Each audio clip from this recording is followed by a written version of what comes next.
My son said, "You're a beggar, old man." Then, before I could blink, a shoe flew across the dinner table and struck me in the face. The sound was sharp. The shoe hit my cheek, slid to the floor, and silence filled the room. Even the ceiling fan seemed to stop spinning for a moment. All I could hear was the faint buzzing of a light bulb and the blood rushing in my ears.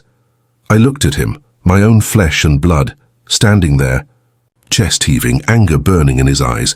Marcus, the boy I raised with my hands, the one who once held my finger to cross the road, now stood over me like I was filth on his shoe. He was still yelling, but his words blurred. Something about me being worthless, how I was just an old man eating his food, taking up space. He was shouting for his friends to see, 3 of them, sitting at the far end of the table, phones half lowered, eyes darting between us. Unsure if this was real, I could have spoken. I could have shouted back, but I didn't.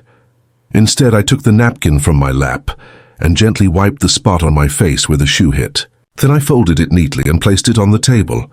No one moved, not even the friends. Those same boys I used to feed after basketball practice when their parents were too busy. "Say something," Marcus barked. His voice cracked at the end, not from guilt and not yet, but from exhaustion, from anger he didn't understand.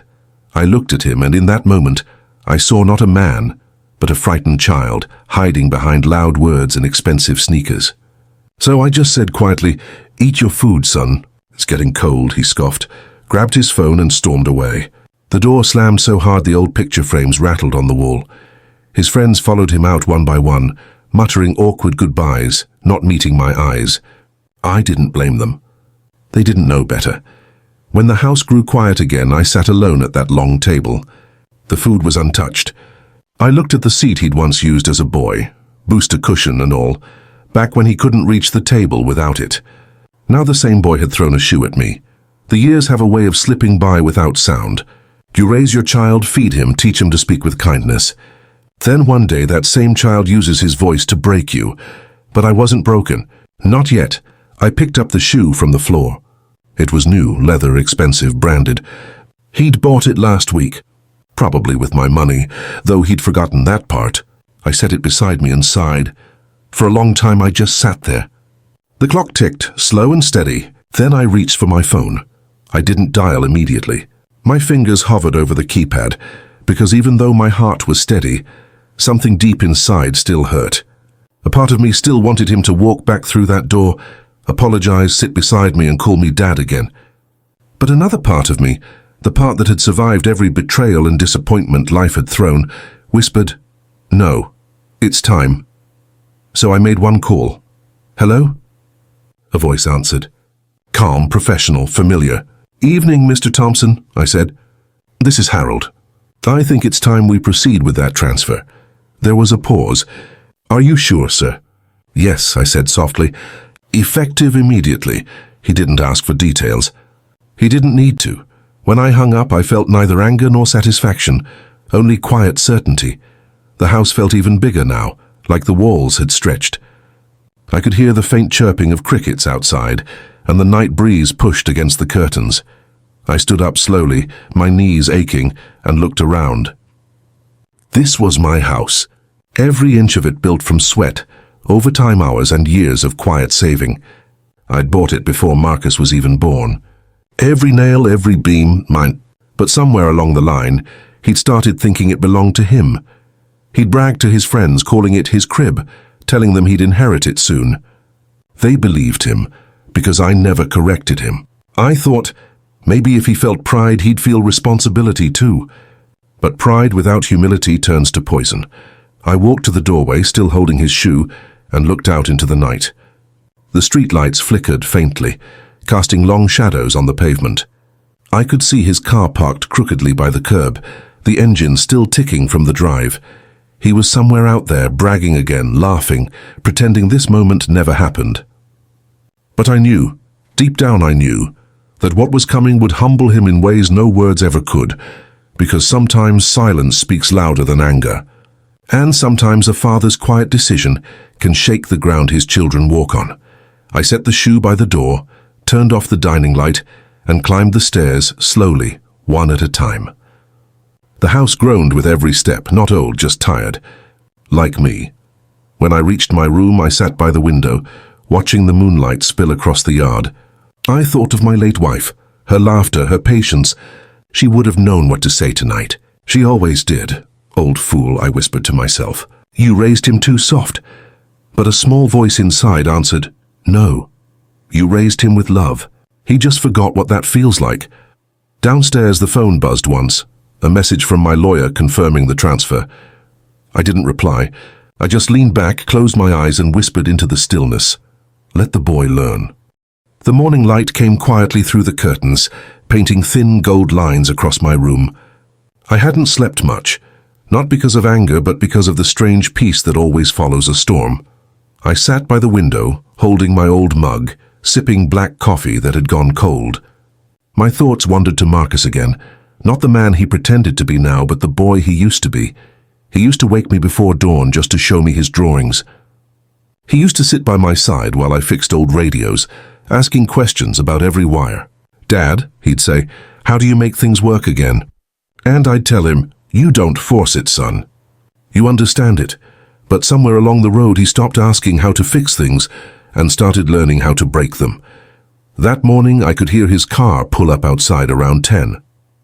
Loud music, laughter, the kind of arrogance that comes wrapped in youth and borrowed money. He didn't even knock.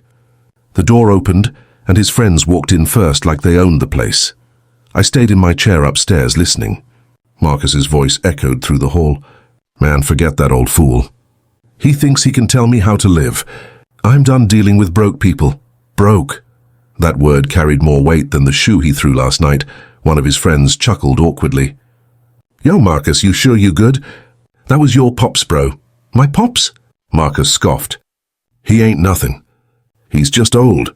Lives off my space, eats my food, acts like he built this house, please. I heard laughter. Real laughter. And I felt something inside me. Not anger, not pain, but an old quiet kind of sadness. The kind that comes when you realize someone you love has completely lost sight of who they are. He wasn't born cruel. Life didn't make him evil. Pride did, the kind that whispers, you don't need anyone anymore. I stood slowly, walked downstairs, and stopped by the living room doorway. He didn't notice me at first. He was too busy talking big, but when his eyes met mine, something flickered. Guilt, maybe, for half a second. Then it vanished. What? He said, tone sharp, defiant. I didn't answer. I just looked at him, then at the three boys on the couch. One of them looked uncomfortable. Another one smirked. The third one couldn't meet my eyes, I said softly. When you finish, lock the door. I'll be out for a while, he rolled his eyes. You leaving again? Good, don't come back. His words landed heavy in the air. But I didn't let them settle. I grabbed my coat, my hat, and walked out. No anger, no hurry. Just a steady silence that seemed to confuse them more than shouting ever could. Outside, the sun was warm. The street was quiet. I took the long route toward town, my cane tapping against the sidewalk. Every few steps, neighbors waved. They knew me. They'd known me for decades. Morning, Mr. Harold, one called. Morning, baby, I said with a smile. Beautiful day, ain't it? When I reached the corner, I stopped by a small bakery, one I used to take Marcus to every Sunday after church. The owner, Miss Lorraine, spotted me through the glass and hurried out. Lord Harold, you okay? You look tired, I smiled. Just thinking too much, Lorraine. You know how old minds wander. She nodded, wiping her hands on her apron. You heard from your boy? He's been talking big around town, saying he's got money now. I chuckled low. Yeah, he's been talking. She leaned closer. You gonna let him talk that way about you? Let him, I said. Sometimes talk has to run out before a man learns to listen. She didn't press further, just handed me a small paper bag. On the house. Sweet rolls. You used to buy 'em for him. I took it gently. Thank you, Lorraine. As I walked away, I passed by the post office and saw a black car parked outside, familiar. Inside was my lawyer, Mr. Thompson. He stepped out, buttoned his suit, and gave me a knowing nod. It's done, sir, he said. All of it? Yes, property, accounts, title, everything in your name again. The paperwork was filed last night. I looked at the paper he handed me. Official, sealed. My signature printed at the bottom, next to the notary stamp. I folded it carefully and placed it inside my coat. Thank you, I said. He gave me a respectful bow of his head. Family is complicated, Mr. Harold, but you did the right thing. I didn't answer, because right and wrong felt blurred that morning. I wasn't trying to punish my son. I was simply done protecting him from the truth. When I got back home, the car was gone. The house was quiet. Only the shoe from last night still sat by the door. I picked it up again, brushed off the dust, and placed it neatly on the porch. Days turned into a week.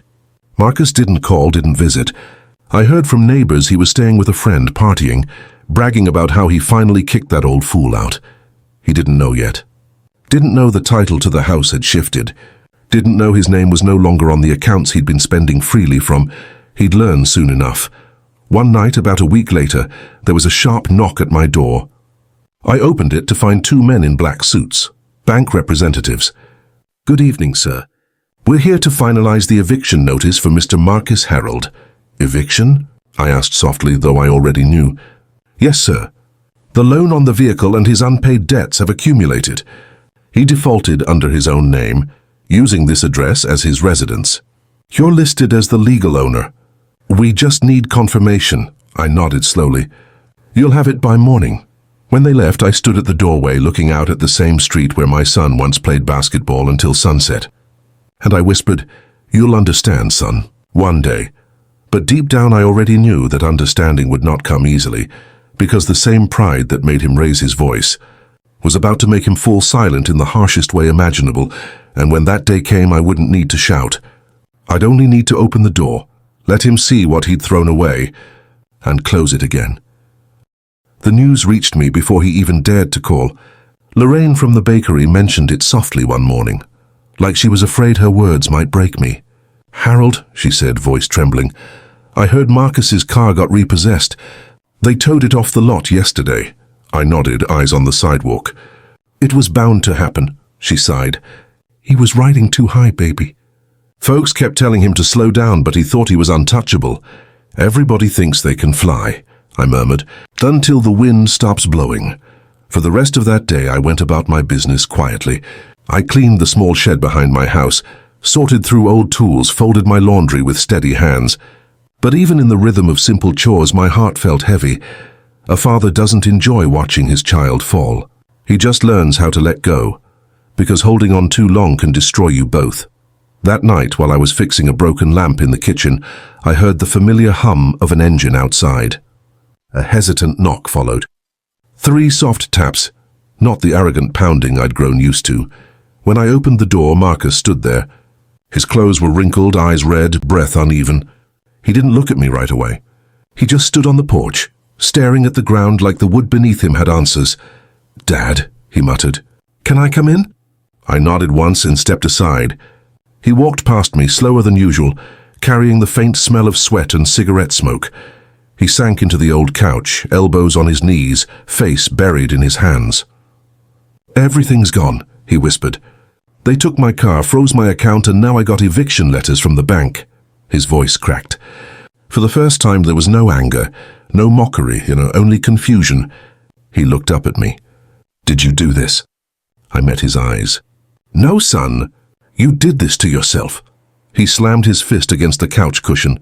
"Don't give me that life lesson crap." "You could have helped me." I stayed quiet. He stared at me, waiting for an answer. But silence has a way of speaking louder than any lecture. "Dad," he said finally, voice breaking, "I just need a little help. Just until I get back on my feet." I walked over to the small drawer by the kitchen table, pulled out a single envelope. Inside was the last piece of paper he'd never seen, the official notice showing the property's ownership. My name, my seal, my signature. I placed it gently on the table. He reached for it, eyes narrowing. "What's this?" "The truth," I said. He unfolded it, read the first few lines, and I watched the color drain from his face. His mouth opened, but no words came out. This says the house is yours. It's always been," I said quietly. "I just let you believe otherwise." He stood up suddenly, panic flashing across his features. "You can't do this, Dad. I live here." "You lived here," I corrected softly. "Now you'll have to learn what living truly means." He paced back and forth, mumbling curses under his breath, gripping his hair like a man trying to pull sense out of madness. I just stood there calm, watching the same boy who once held my hand crossing the street, now drowning in pride he built himself. Then he stopped and looked at me again. His voice dropped to a whisper. "You just want me gone, huh? You want me to suffer?" I shook my head. "No, I want you to see. There's a difference." He laughed bitterly. "See what? That you're better than me. No, son. That I never stopped being your father, even when you stopped being my son." The words hit him like stones. His lip trembled. He turned away quickly, pretending to check his phone, but his hands were shaking. I walked toward the door and opened it. "You can stay the night," I said gently, "but tomorrow morning you'll need to figure things out. It's time." He didn't respond, but his shoulders dropped. He sank back into the couch, eyes fixed on the floor as if the carpet could give him answers. That night I barely slept. I could hear him tossing and turning, muttering to himself in the dark. When dawn came, I made coffee and left a plate of food on the table. He didn't touch it. By the time I returned from a walk an hour later, the couch was empty. But the envelope was still there, folded, worn, and marked with a single tear stain on the corner. That tear told me everything I needed to know, because when arrogance breaks, it doesn't shatter, it melts. Slowly, quietly, painfully, and though I'd done nothing but stay silent, I knew the lesson had begun sinking in. Not from my words, not from my wealth, but from the weight of reality finally pressing down on him.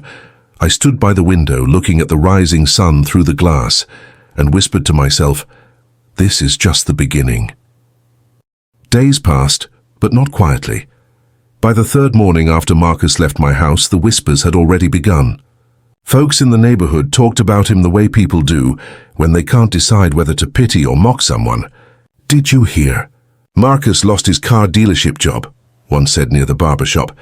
"Yeah," another replied. "They say he cursed at the manager when they asked him to sign the termination papers. Walked out with nothing but pride in his hands." Pride, the very thing I once tried to warn him about. It wasn't long before his so-called friends disappeared too.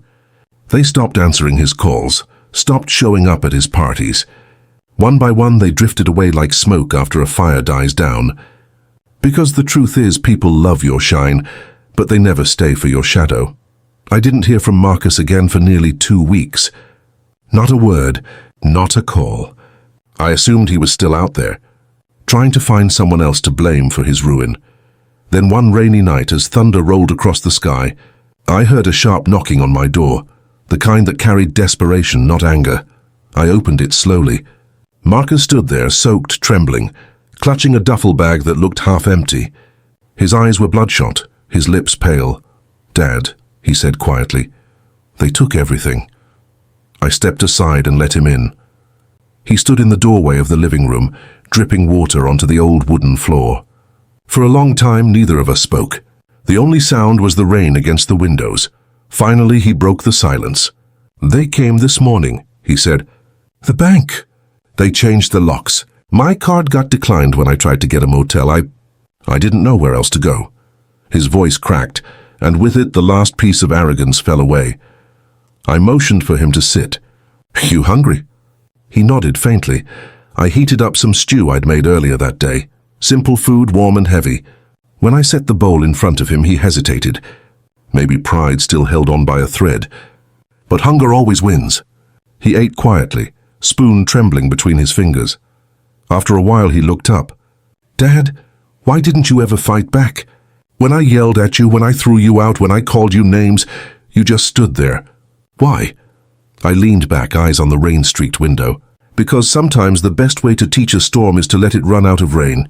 He frowned. "I don't get it." "You will," I said softly. "One day." He finished eating and set the bowl down gently. Then, almost in a whisper, "I don't know what to do anymore. Start with this," I told him. "Stop running from what you broke." He sat still, thinking, then nodded slowly. But that night, as he slept on my couch, I could hear him mumbling in his sleep. Old words, old fights, replaying in his head.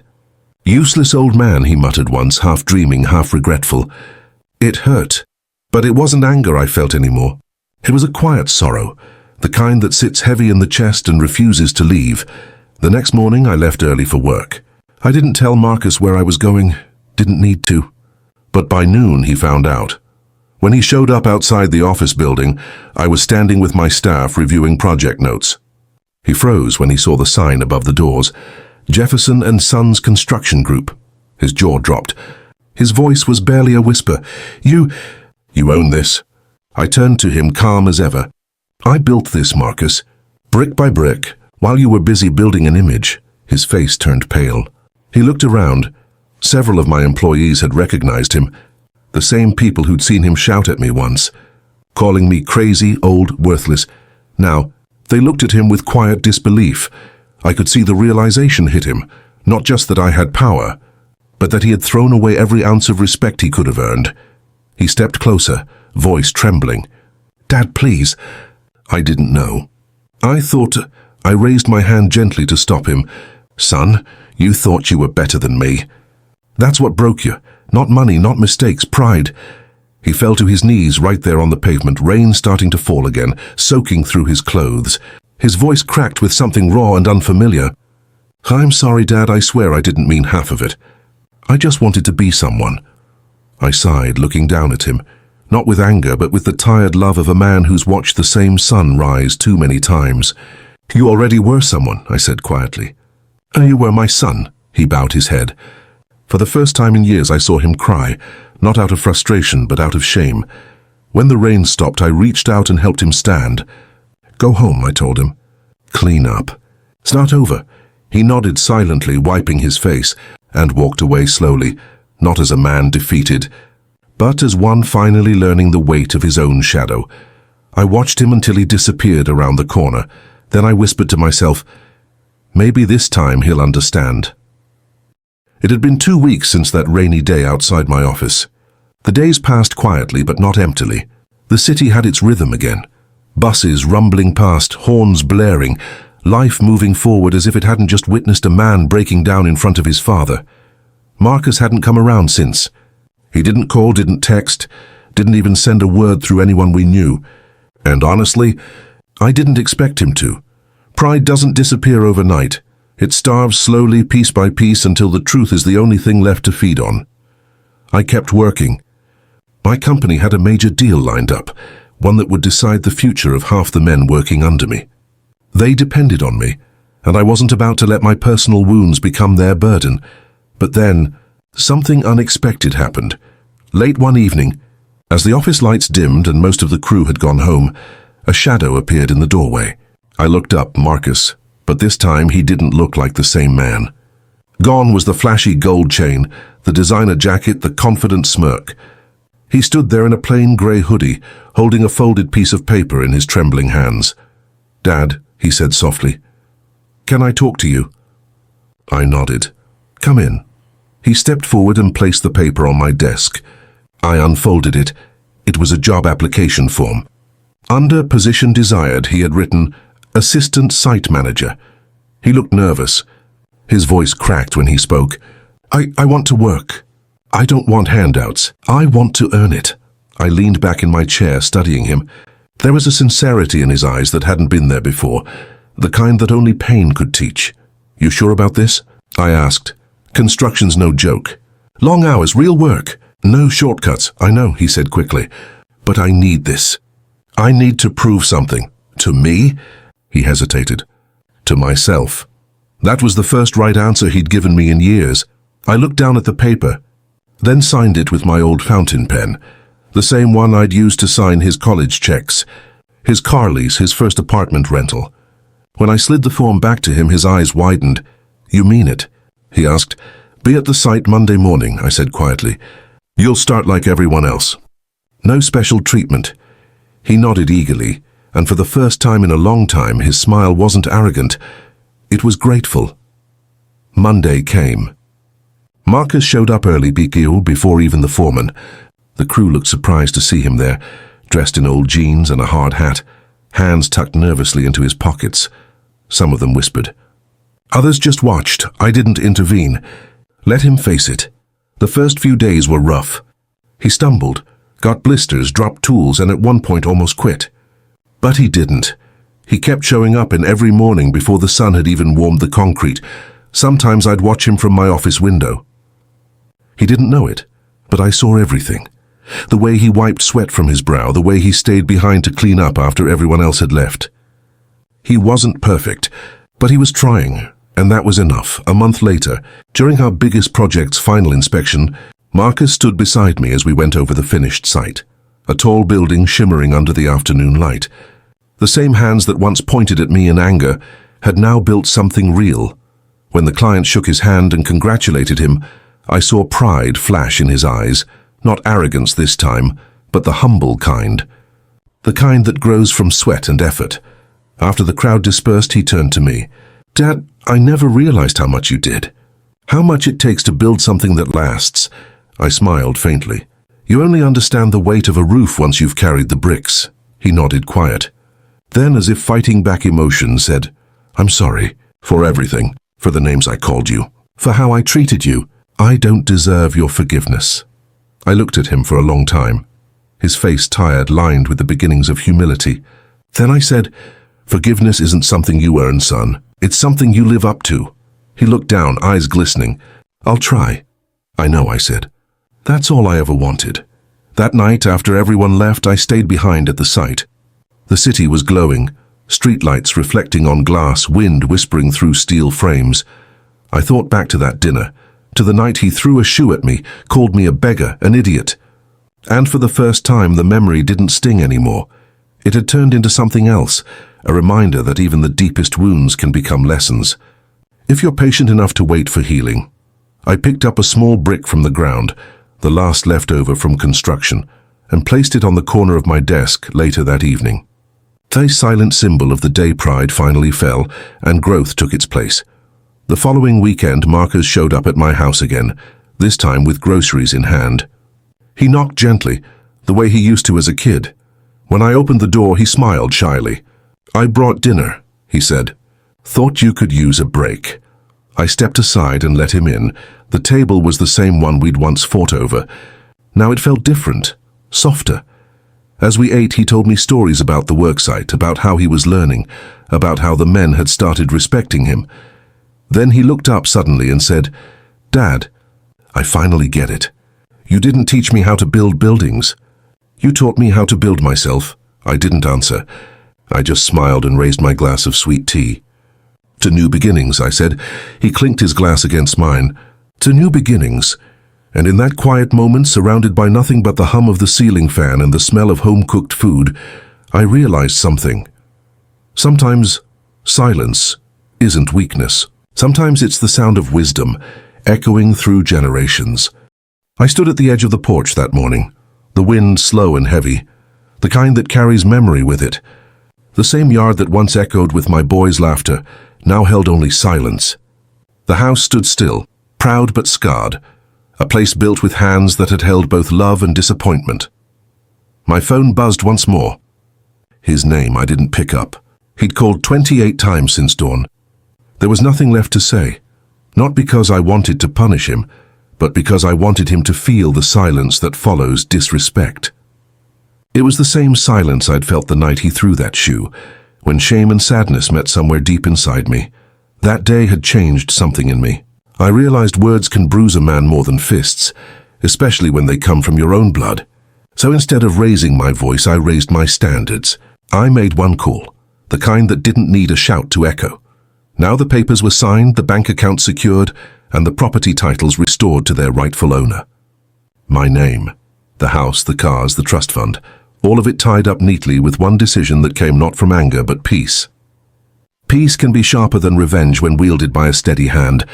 By noon, the sound of tires crunching gravel broke the quiet. He arrived stumbling out of a car that wasn't even his. His clothes were wrinkled, his face pale, his pride cracked wide open. He ran toward me, shouting something I couldn't make out. I didn't move. He reached the gate, gripping the bars, panting, "Dad, please open the gate. I didn't mean it."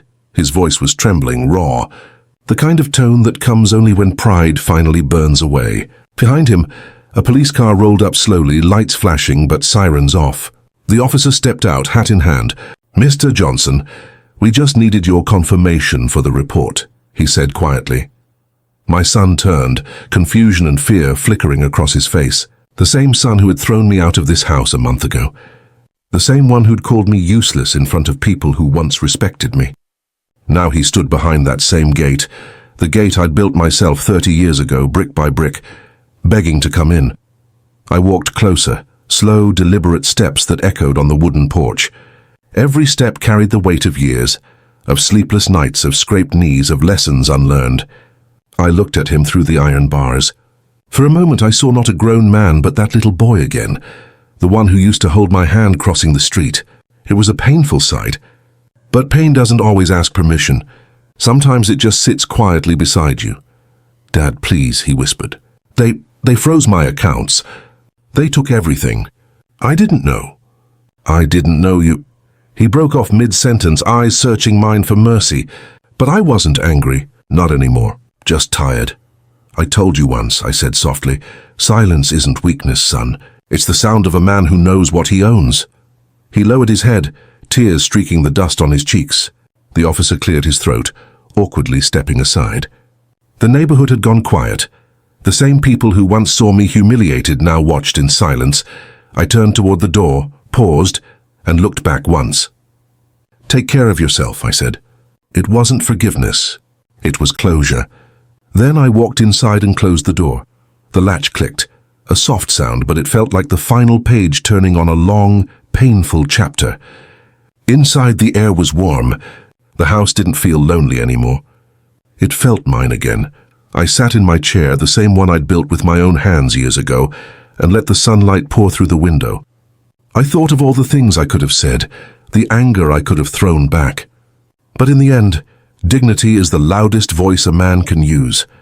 Outside, I could still hear his quiet sobs fading into the distance. Not from hatred, but from the hard truth finally catching up to him. And for the first time in months, I felt peace. Sometimes the best revenge isn't revenge at all. It's simply watching pride crumble under the weight of its own arrogance, and knowing you never had to lift a hand to make it happen. I closed my eyes, smiled faintly and whispered, "Maybe now. He'll learn what real strength looks like." The wind shifted, gentle this time, brushing against the window pane, carrying away the last trace of that painful night, and leaving only the quiet of a man who had finally earned back his home, his name and his peace.